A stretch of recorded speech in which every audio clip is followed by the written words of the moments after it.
So here and welcome back to another quick and interesting tutorial, where in this tutorial we're gonna discuss how you can change the pitch of your audio using Audacity software.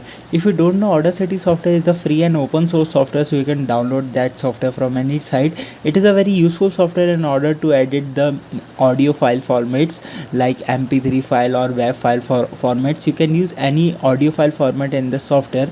So in order to edit the audio in this software, just simply download and install that software in our PC and just simply run it. When you run it for the first time, it will open something like this. Now all you have to do is to just simply go to the option of file at the top left window and open the audio file which you want to edit.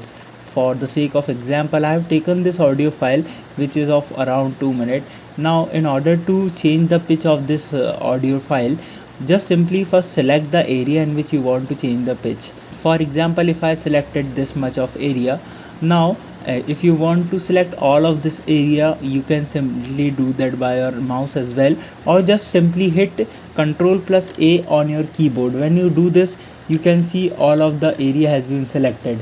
Now just go to the option of effects at the top window, and there you will see an option of pitch and tempo. You can see it's just right there.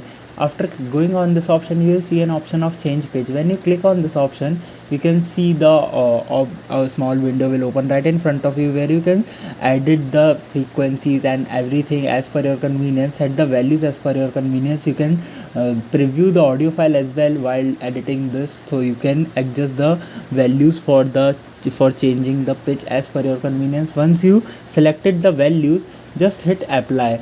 When you do that, you can see the pitch of the audio has been changed. You might have seen some minor changes on the timeline as well. So by this method, you can change the pitch of your audios very easily. I hope this video will be interesting for you. Make sure to hit the like button and subscribe button for having such more helpful and interesting tutorials. See you in the next one. Take care.